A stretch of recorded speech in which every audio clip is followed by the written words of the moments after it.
काल आणि आज महाराष्ट्र काँग्रेस कमिटीच्या या कार्यालयामध्ये आपण पार्लमेंटरी बोर्डाची बैठक झाली, आजही आहे, सुरू आहे। अनेक ठिकाणी विदर्भ मराठवाडा संपलेला आहे आणि अनेक ठिकाणी उमेदवार अंतिम करण्याची प्रक्रिया पूर्ण झालेली आहे। नॉमिनेशन आहे। मी कालच आम्ही महाराष्ट्र प्रदेश काँग्रेसकडून मी आणि हर्षवर्धन सपकाळ साहेबांनी जे ऑनलाईन फॉर्म भरले जातात ते शेवटच्या 2 दिवसांमध्ये मॅन्युअल पण स्वीकारावे अशा प्रकारची मागणी केली। मी स्वतः राज्य निवडणूक आयोगाचे वाघमारे साहेबांशी बोललो। ज्या पद्धतीनं इतका फॉर्म किचकट केला काही गरज नसताना कोणाच्या इशाऱ्यावर तो फॉर्म केला तर मला काही कळायला भाग नाही। असा फॉर्म कधीच नसतो लोकल बॉडीच्या निवडणुकामध्ये। मागील वेळेस तुम्ही उमेदवार होतात तर त्यावेळेस किती खर्च केला, तुम्हाला किती मतं पडली, त्याचा काय संबंध येतो या फॉर्ममध्ये? म्हणजे मागे ज्या वेळेस एखाद्या नगरसेवकांनी निवडणूक लढली असेल तर त्यावेळेस त्याला पडलेली मतं विचारायचं, कुठे फॉर्मचा उल्लेख करायचा संबंध आहे? ते तुमच्याकडे आहे सगळा, तो डेटा उपलब्ध असतो राज्य निवडणूक आयोगाकडे। मग मागच्या वेळेस तुम्ही किती खर्च केला होता ते असे सगळे किचकट करून ऑनलाईन 20 पानं मोजून, काल मी बघितले 20 पानं मोजून फॉर्म भरावे लागतात। म्हणजे सरकारची काय मनशा आहे यामागे हे कळायला मार्ग नाही। सरकारची काहीतरी यामध्ये कुठं काय प्लॅन आहे की असा किचकट करायचा आणि शेवटच्या टप्प्यापर्यंत मग ते त्यांचा सर्व्हर डाऊन करायचा आणि ते जर झालं तर अनेकांना तिथे संधी मिळणार नाही, मग विरोधकांना चे फॉर्म स्वीकारले जाणार नाही, असं काही प्लॅन असेल। म्हणून आम्ही सांगितलं की एकाच वेळेस शेवटच्या अंतिम टप्प्यामध्ये 2-3 दिवस घाई होती आणि अशा परिस्थितीमध्ये ऑनलाईन फॉर्म स्वीकारताना अडचण निर्माण होऊ शकते। म्हणून तुम्ही हे सगळे फॉर्म मॅन्युअल शेवटच्या 2 दिवसामध्ये स्वीकारावे अशी मागणी लेखी स्वरूपामध्ये आम्ही राज्य निवडणूक आयोगाकडे केलेली आहे। काल मी बोलल्यानंतर त्यांनी सुद्धा पत्र पाठवा, आम्ही यावर विचार करू असं बोलले। पुन्हा आज मी आणि आमचे प्रदेश अध्यक्ष आम्ही दोघेही पुन्हा राज्य निवडणूक आयोगाशी बोलणार आहोत। उद्याला बिहार निवडणुकीचा निकाल आहेच। काही सर्वेच्या संदर्भात पहिल्या दिवशी मतदान संपल्यानंतर आलेले सर्वे तर हे असे विचित्र होते की म्हणजे काय आमचं सगळं सुपा साफ झाल्यासारखं सगळं काही दाखवत होते। नंतर काय उशिरा काय माहीत नाही, उशिरा कळायला लागलं आणि मग त्या सर्वेमध्ये थोडासा बदल होत गेला। पण आता आमच्याकडचे काही ज्या सर्वे करणाऱ्या कंपन्या आहेत किंवा तर त्यांच्या माध्यमातून आम्हाला जो फीडबॅक मिळतो घेतला आम्ही तो 100% इंडियाचं सरकार बिहारमध्ये येते आहे। तुम्ही 400 पारचं सगळे चॅनलवाल्यांनी सर्वे दाखवला होता लोकसभेच्या वेळेस आणि 240वर अडकले। हे काय बघितलं आहे महाराष्ट्रात देशाने? म्हणजे इतकं कुठेतरी फरक पडतो काय? तर 400च्या ठिकाणी 240 होऊ शकतात, तर 130च्या ठिकाणी 80 होऊ शकतात, 60 होऊ शकतात, तो जर रेशो काढला तर। त्यामुळे आणि जो आता अनेकांच्या पूर्वी दिलेले आकडे, आता त्यात झालेला बदल आणि ग्राउंडची परिस्थिती, ग्राउंड लेवलची परिस्थिती, हे सगळं बघता आम्ही निवडणुका बिहारमध्ये इंडिया आघाडी जिंकत आहे आणि स्पष्ट बहुमताने जिंकत आहे। आमच्या आघाडीला स्पष्ट बहुमत मिळत आहे। त्याबद्दल कुठेही उद्याचा निकाल तुम्हाला बघितल्यानंतर कळेल, मी एवढंच सांगेल। पण आम्ही जिंकत आहोत हे 100% खरं आहे।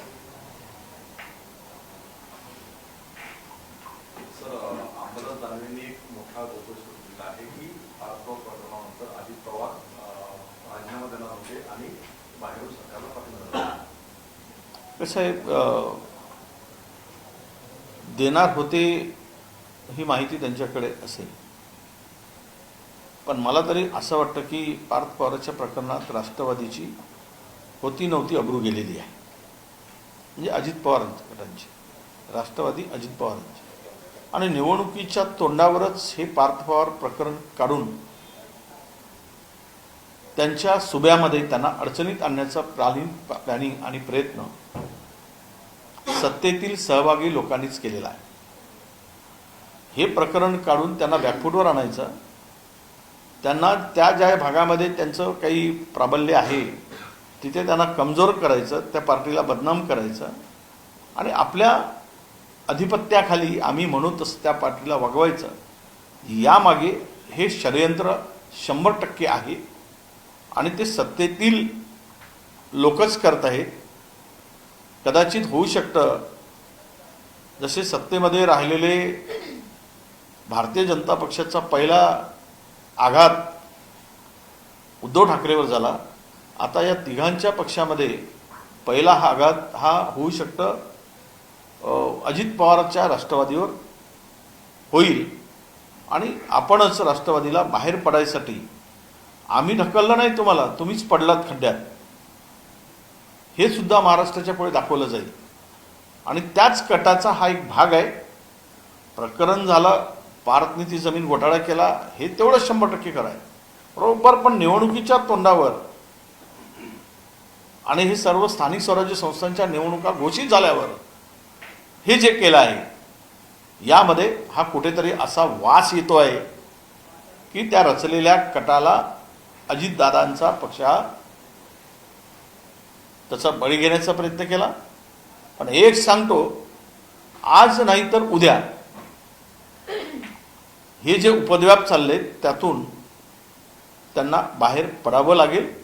हे आता काही लपून राहिलेलं नाही. हो, सत्तेतून बाहेर पडावं लागेल, ते स्वतःहून बाहेर पडावं लागेल, अशी परिस्थिती निर्माण केल्या जाईल.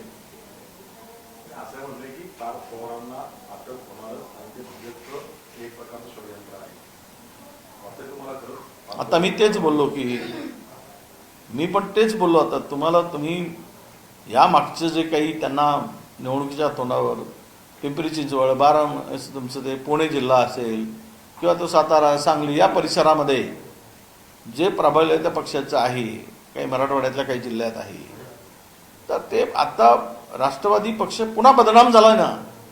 वडील बदनाम झाले होते त्यावेळेस भाजपनी षडयंत्र रचून त्यांना बदनाम केला, सोबत त्यांना घेतला.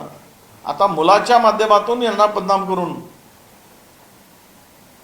मुलांनी घोटाळा केलाच, तो घोटाळाच आहे, ते तर लपून राहिलेलं नाही. पण तो टायमिंग जे आहे साधल्या गेला आहे, त्यामध्ये निश्चितच हा एक कट आहे, हे कुठेच लपून राहिलेलं नाही.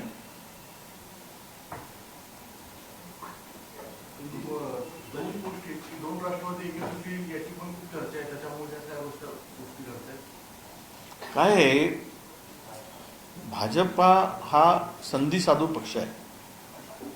तर आमचे प्रदेशाध्यक्ष म्हणतात चिटकी नाही, मी तर म्हणेल की दुसऱ्यांचे नेते आणि पक्ष गिळणारा हा राक्षस आहे. स्वतःच्या भरोश्यावर काही करू शकत नाही.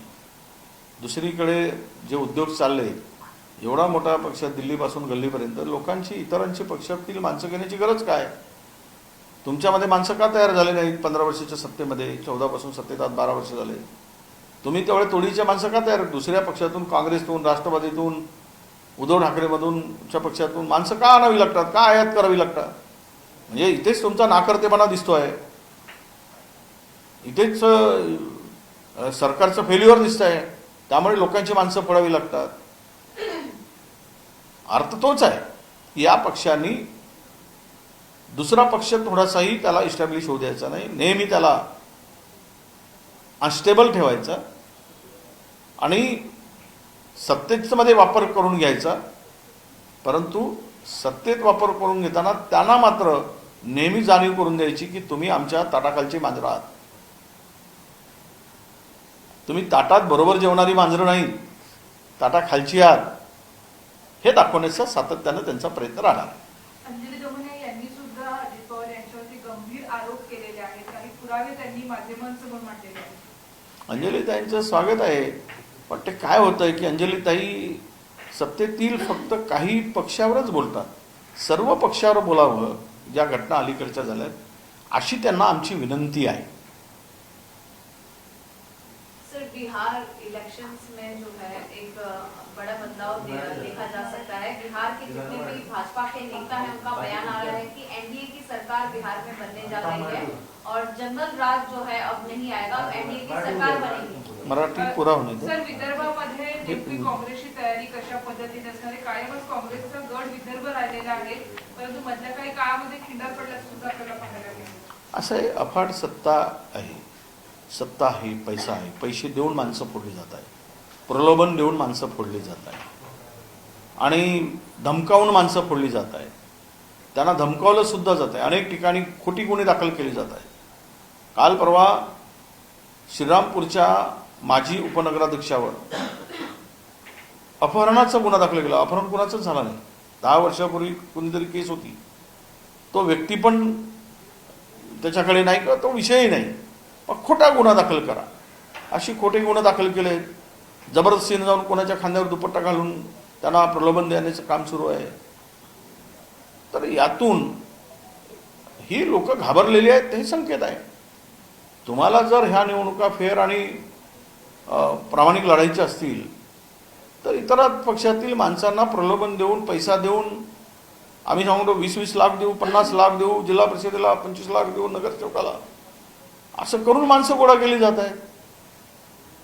पण तरी पण जो आमच्या विचाराशी माणूस जोडला आहे त्या माणसाच्या भरोशावर विदर्भात काँग्रेस हा नक्की तुम्हाला रिझल्टमध्ये दिसेल की काँग्रेसची परिस्थिती आणि कामगिरी उंचावलेली दिसेल. वंचित सोबत हातमिळवणी अनेक ठिकाणी होताना पाहायला मिळते, परंतु विदर्भात एकला चलोरीचा नारा सुद्धा देण्याची वेळ येऊ शकते का? कारण स्थानिक राजकारण तसं बदललेलं दिसतंय. नाही, वंचितशी आम्ही काही युती करा असं सांगितलं नाही. वंचितची युती स्थानिक स्तरावरच्या लोकांनी ते काही ठिकाणी झाल्याची माहिती आता आमच्याकडे आलेली आहे. आमचं काही राज्यस्तरावर युती झाली वगैरे, महाविकास आघाडीमध्ये घटक पक्ष म्हणून आले, समावेश झाले, अशातला कुठे भाग नाही. एक विचाराचे समविचारी पक्ष म्हणून लोक त्यांच्याबरोबर चर्चा करतायत. काही ठिकाणी मतांचं विभाजन होऊ नये म्हणून बोलणी करतायत आणि काही ठिकाणी युती करतायत. त्यामुळे आपण सरसकट काही महाराष्ट्रात युती करून जागांचं वाटप केलं अशातला काही तो भाग नाही असं मला वाटतं. काँग्रेस स्वतंत्र लढवेल निवडणूक, पण अशी चर्चा एकाच करते की बिहारच्या निकालानंतर पण काँग्रेस आणि बटा आणि मनसे मुंबई महापालिकेमध्ये चर्चा करतील, त्याच्यासोबत काही हालचाली सुरू आहेत. आता असं आहे की आज तर आम्ही आमची भूमिका जाहीर केली. आता उद्याची भूमिका आमचे हायकमांड काय म्हणतात त्यावर चर्चा करू. आज तर आमची भूमिका स्पष्ट आहे आणि मुंबईतल्या सर्व नेत्यांची भूमिका स्पष्टपणे आहे. ठीक आहे. आणि विशेष काय की कुठलाही पक्षाची आघाडी होत असताना, युती होत असताना तो प्रस्ताव तर पाहिजे ना.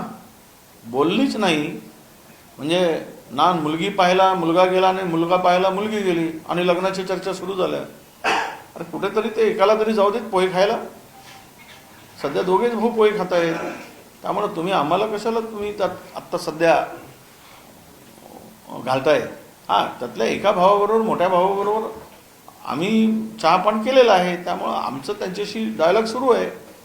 पण त्या पलीकडे जाऊन आत्ता तरी हा विषय नाही. एकीकडे भाजप मुंबईत 152चं टार्गेट सांगते, भाजप म्हणते मुंबईत आम्ही 152 जागा जिंकू असा विश्वास आणि टार्गेट ठेवलाय. पण दुसरीकडे शिंदे गटाचे प्रताप नाईक म्हणतात की आमचे महायुती 152 जागा जिंकू. इकडे भाजप स्वतः स्वबळाचं 152चं टार्गेट सांगते. नाही, आता बघा, हे आत्ताची स्थिती अशी आहे. अजित पवारांचा पक्ष असेल किंवा एकनाथ शिंदेजींचा पक्ष असेल, भाजपच्या दयेवर जगणारा पक्ष आहे. त्यांनी देतील ते खातील, ते म्हणतील ते होईल, ही परिस्थिती आहे. हे काही लपून राहिलं नाही. त्यामुळे भाजपाने जर उद्या म्हटलं की मला 175 जागा लढायच्या आहेत तर यांना थांबावं लागेल. ही काय आघाडी तोडू शकत नाहीत मुंबई. कारण उद्धवजीकडचे जेवढे लोक गेलेत माजी नगरसेवक, ते केवळ भाजपची युती होत आहे म्हणून गेले. आता जर युतीच होत नसेल तर ते 60-65 गेलेली लोक जे आहेत ते परत फिरतील ना. त्यामुळे ह्यांची मजबुरी आहे, करावं लागेल. देतील तेवढ्याच जागेवर लढावं लागेल. आता राहिला 152चा विषय, ते काय मनात आणले तर 227 जागा आहेत, 237ही जिंकू शकतात, 10 जागा अधिकची जिंकू शकतात, कारण ते सगळं त्यांच्याकडे आहे ना. त्यामुळे 52 म्हणजे कमी सांगितले. भाजप काही करू शकतं ना, कशाच्या भरोश्यावर काही करू शकतं. तुम्ही पाहिलं ना ते हरियाणामध्ये हमारे पास में तो त्यांचं हे सांगत होता नेता, हमारे पास में सब व्यवस्था है, आप चिंता मत करो, हम इतने जीतने वाले हैं. आणि शेवटचं नाही झालं तर मग मतमोजणीमध्येही करतात गडबड. सगळीकडे गडबड घोटाळे करून निवडणूक कशी जिंकायची हे त्यांना ठाऊक आहे, त्यामुळे ते करतील. लोकशाही वगैरे त्यांना काय देणं घेणं नाही आहे. त्यांना सत्ता, संपत्ती, धन मिळवणं आणि पुन्हा निवडणुका जिंकवणं एवढंच त्यांचं हे आहे. इथे लोक मरतायत त्याला काय देणं घेणं नाही, कायदा सुव्यवस्थेच्या दिनवडी निघाले त्यांना काय देणं घेणं नाही, बेरोजगार मरतोय त्याला काही संबंध नाही आहे, महिलांच्यावर अत्याचार होतोय, मुलीवर अत्याचार होतोय, ते काही देणं घेणं नाही. हमको चुनाव जीतना है, बॉम्बस्फोट दिल्लीत होऊ द्या, पण आम्ही भूटानला जाणार म्हणजे जाणार, आम्ही नाही थांबणार, तिथे जाऊन आम्ही दुःख व्यक्त करणार. हे अशी परिस्थिती आहे. तर हे तर महायुतीचं झालं, पण महाविकास आघाडीमध्ये जागा वाटपाचं सूत्र कधी स्पष्ट होणार आहे, कधी समन्वय समितीची बैठक होऊन?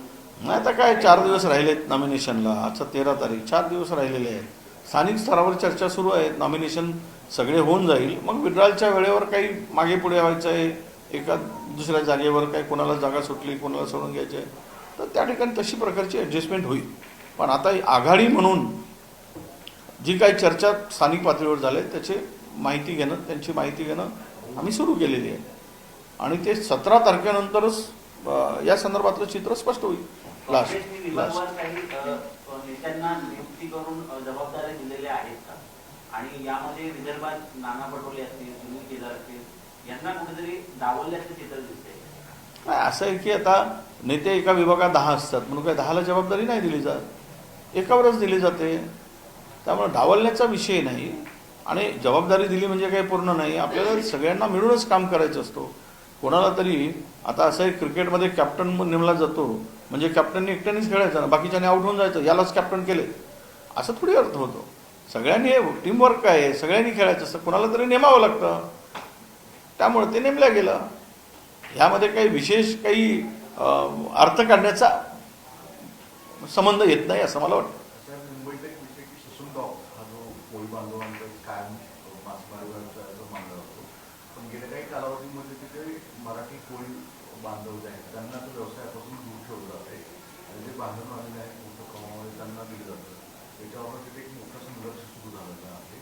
तुमच्या संदर्भात काय नाही, असे तिथे ही माहिती आमच्याकडे आलेली आहे की थोडासा हिंदी भाषिक लोकांना तिकडे वर्चस्व आणि ताकद दाखवून किंवा त्यांच्या पाठीमागे जरा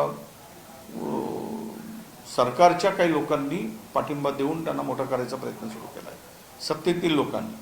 मी आता स्पेसिफिक कोणाचं नाव घेऊ शकत नाही, पण सत्ताधाऱ्यांनीच या लोकांना मराठी माणसाचं गडचेपी करून किंवा त्याला थांबवून किंवा त्याला रोखून त्याच्यावर दबाव टाकून यांना पूर्णतः वरदस्त दिलेला आहे. हा उद्रेक कधी ना कधीतरी होईल, हे जबाबदारी सत्ताधाऱ्यांची आहे. कारण स्थानिक माणूस, मराठी माणूस, त्याचा तो पारंपरिक व्यवसाय, आणि बाहेरून येत आहेत गुजरातच्या दिशेने, आणि त्यांच्यावर जर मर्जी बहाल करत असाल तर तुम्ही कोणाच्या भरोशावर निवडून आलात याचा विचार करून ती भूमिका त्यांनी घ्यावी. सर, अमरावती में एक बैनर लगा हुआ है इस्लामिक इंफॉर्मेशन सेंटर IIC, और जिसके नीचे जो है टोल फ्री नंबर भी दिया गया है, और इसका विरोध जो है वहाँ के भाजपा सांसद अनिल कोंडे द्वारा किया गया है. सर, किस तरह से देखते हैं आप? अब क्या है, ये देश सबका है, डेमोक्रेसी में हमारे संविधान ने सबको अधिकार दिया है. इस बैनर में आक्षेपार्ह क्या है, किस चीज को आक्षेप है? अभी मैं हिंदू, मेरे धर्मों के सम्मान के लिए, आदर के लिए मैं कोई बैनर लगाता हूँ या मेरे रिलीज के लिए कुछ करने के लिए करता हूँ, उनके सपोर्ट करने के लिए करता हूँ, तो गलत क्या है भाई? क्या किसी ने बैनर लगाना, उसमें कोई टेररिस्ट है क्या वो बैनर लगाने वाले है कौन? और सवाल यह है कि इनकी मंशा ही वो है, जब कुछ छोटी सी बात को बड़ा करके ये राजनीति का खेल खेला चाहते हैं, और दोनों रिलीजन्स को, धर्मों को आपस में बांटकर अपनी रोटी सेकना चाहते हैं. ये छुपा हुआ नहीं है, उनको यही चाहिए, हिंदू मुस्लिम करते रहो, और लोगों को गुमराह करते रहो। ये धंधा उठाया इन्होंने, इनका धंधा बन गया है। और ये अमरावती क्या हर जगह में इस तरह की कुछ जो कोई बोलते भी नहीं, उनका एक प्रवक्ता ने इस तरह की भाषा की बीच में कि मुंबई के अंदर में कि मुंबई का महापौर खान नहीं बनेगा, कोई बीजेपी नेता ने। अब किसने बोला भाई खान नहीं बनेगा या खान बनेगा? कांग्रेस ने कहा, शिवसेना उद्धव ठाकरे जी ने कहा, राष्ट्रवादी शरद पवार ने कहा खान बनने वाला है। यही उठ जाता है, इसके अंदर में पीछे से खान घुस जाता है और ये खान खान करके चिल्लाता है। वो कहे कि ये नंबर दिया तो इससे रिक्रूटमेंट होती है और आतंकी संगठनों से जुड़ने के लिए रिक्रूटमेंट हो सकता है ये बैनर जो है, अब ये साजिश का भाग हो सकता है। ऐसा कोई बैनर लगाकर रिक्रूटमेंट नहीं कर सकता। ये बैनर इस तरह का अगर है, आतंकी का मंशा है या कुछ है, तो ये बैनर कोई खुलेआम लगाएगा क्या? आतंकवादी में नक्सलवादी ऐसे बैनर वो जंगल में लगा सकते, शहर में नहीं लगा सकते। नक्सलवादी में भर्ती हो जाओ, ये नंबर पे फोन करो, कोई बेवकूफ होगा क्या? तो ये जो है किसी ने, इन्होंने ही बोला होगा ये ऐसा लगा दो और हम फिर चलाएंगे। भाजपा के जो भी नेता है, वहाँ के कार्यकर्ता है, उनका ये आरोप है कि ये बैनर जो है युवाओं को और विद्यार्थियों के ऐसे एरिया में लगाया गया है जहाँ पे स्कूल कॉलेजेस है, यानी उन्हें इस्लाम की ओर आकर्षित करने के लिए ये बैनर्स लगाए। इस्लाम क्या धर्म नहीं है? हिंदुस्तान की आज़ादी के पहले इस्लाम नहीं था। अटल बिहारी के वाजपेयी के भाषण सुनिए, इस्लाम ये अलग धर्म है और उसके धर्म को लेकर, हाँ कोई देश के अंदर में वो कोई आतंकी भाषा बोलता है या उसमें उसके लिए कोई काम करता है तो वो दोषी है। मुझे समझ में ही नहीं आ रहा है इस बैनर का अर्थ क्या निकला है। और लगाने वाले हो सकता है बीच में ऐसे चलता है, कोई मूछ बढ़ाकर गलत टोपी डाल के वो खुद ही जाके बहुत सारी जगह में ये डाल के आया है, गोमांस डाल के आया है मंदिर में, ये भी पकड़े गए। तो मेरा कहना ये है कि ये बैनर किसी ने लगाया, उसके ऊपर कार्रवाई हो, गलत अगर लिखा है तो, और गलत लिखा है कुछ कार्रवाई किया है। पर इस तरह की भाषा जो कहते हैं कि ये बैनर से ऐसा होगा वैसा होगा, तो ये तो गलत है ना। और बैनर लगने तक पुलिस का क्या रोल रहा? बैनर लगने तक पुलिस क्या सोई रही क्या? क्या बैनर को सबने देखते रहना चाहिए और भाजपा नेता को फोन करके पुलिस ने बुलाई क्या, ये देखो ये बैनर लगाया है और ये बैनर देखो फिर आप चिल्लाओ? ऐसा पुलिस ने कहा है क्या? तुरंत वो बैनर हटा नहीं सकते? बैनर लगाने वाले के ऊपर कार्रवाई नहीं कर सकते? तो ये सब बातें जो है ये केवल और केवल गुमराह करने वाली बात है। आपने दिल्ली ब्लास्ट को लेकर आप कल कैबिनेट में ये हुआ कि ये आतंकवादी हमला है, इसको कैबिनेट ने कहा और कहा कि कार्रवाई की जाएगी, जो भी है उस पर कार्रवाई की जाएगी। तो इतने दिन क्यों लगे? 4 दिन। आतंकी हमला था, ब्लास्ट था, तो हमने यही कहा था कि ये क्या है भाई, देश की जनता को तो बताना चाहिए ना कि ये किस तरह का हमला है। लोग जानना चाहते थे। अगर कैबिनेट में बात हो गई तो उनके बाहर आके होम मिनिस्टर, प्राइम मिनिस्टर बोल सकते थे पहले ही कि नहीं ये आतंकी हमला है, ये ब्लास्ट हुआ है। अब बहुत सारी चर्चा हुई रही, ये ब्लास्ट नहीं है, नीचे खड्डा नहीं पड़ा है। वो ब्लास्ट होता है तो उसके जो सेल होते हैं वो चारों तरफ फैलती है, ऐसा किसी को सेल भी नहीं लगा है। इस तरह की मीडिया ने बात न्यूज छपी है, मीडिया ने भी ये दिखाया है। तो हमारा कहना है कि अधिकृत ऑफिशियल सरकार ये घोषित करे ये बॉम्ब ब्लास्ट है, ये आतंकी हमला है और ये टेररिस्ट ने, ये सब लोगों ने किया है, तो बात खत्म है, उनके ऊपर कार्रवाई करो। बिहार को लेकर आप कह रहे कि वहां पर जीत मिलेगी महागठबंधन को? 100% मिलेगी।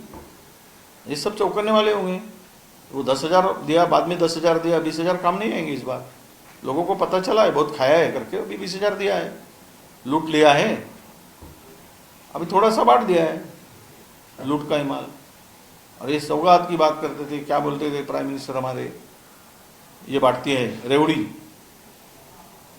अब तो लोगों को पता है कि ये रेवड़ी है करके, रेवड़ी खाओ पर वोट मत दो, ऐसा लोगों ने अपना मन बना लिया। इसीलिए रिजल्ट आपके बिहार के अलग आएंगे, ये हमारा विश्वास है। सवाल है कि पार्थ पवार के मामले को लेकर अंबादास में ये कह रहे हैं कि अजित पवार इस्तीफा देने वाले थे और सरकार से बाहर पड़ने वाले थे, जिस तरह से ये पूरा मामला उछला है उसको लेकर। अगर ऐसा है तो मुझे लगता है कि देखिए इलेक्शन का टाइमिंग बनाकर वो टाइम मैच करके ये पार्थ पवार का मामला जो उछाला गया है, निकाला गया है, और पार्थ पवार ने तो ये गलती किया है, ये दोषी है, उनके ऊपर जो कार्रवाई होना चाहिए वो होना ही चाहिए, इसके बारे में कोई हम दो राय नहीं है। पर इनको ये राष्ट्रवादी शरद अजित पवार की पार्टी को बैकफुट पर लाने के लिए चुनाव में भाजपा को वहां पे पश्चिम महाराष्ट्र में जो प्राबल्य है उनका, वो क्योंकि अलग अलग लड़ना चाहते हैं, तो उसमें राजनीति में फायदा उठाने के लिए आने वाले चुनाव में, लोकल बॉडी चुनाव में उनको टारगेट किया गया है और इस तरह ये मामले को बाहर निकाला गया है। ये पुनः हो या वहां पे जो कारपोरेशन के चुनाव है, लोकल बॉडीज के चुनाव है, जिला परिषद के, इसमें ये पार्टी बदनाम हो और इसका जनाधार कम हो और उसका फायदा उठाने की बात अगर उनके दिमाग में होगी तभी इस तरह की बातें सामने लाई गई है और उनको बैकफुट पर लाया है। एनसीपी नेता अजित पवार गुट के स्टार प्रचारक की लिस्ट में मंत्री छगन भुजबल का नाम नहीं है, जबकि नवाब मलिक का नाम है। नवाब मलिक जो है उनको छगन भुजबल का नाम इसीलिए नहीं है कि अभी छगन भुजबल साहब राष्ट्रवादी अजित पवार के साथ केवल शरीर से है, दिल से नहीं है। दिल कहीं दिया है, दिल दे चुके सनम, ऐसी उनकी किस्सा हुआ है। देश विदेशातील प्रत्येक घडामोडींचे लाईव्ह अपडेट मिळवण्यासाठी आता साम टीव्हीच्या सर्व सोशल मीडिया प्लॅटफॉर्मला लाईक, फॉलो आणि सबस्क्राईब करा। तसंच सर्व नोटिफिकेशनसाठी बेल आयकॉन प्रेस करायला विसरू नका।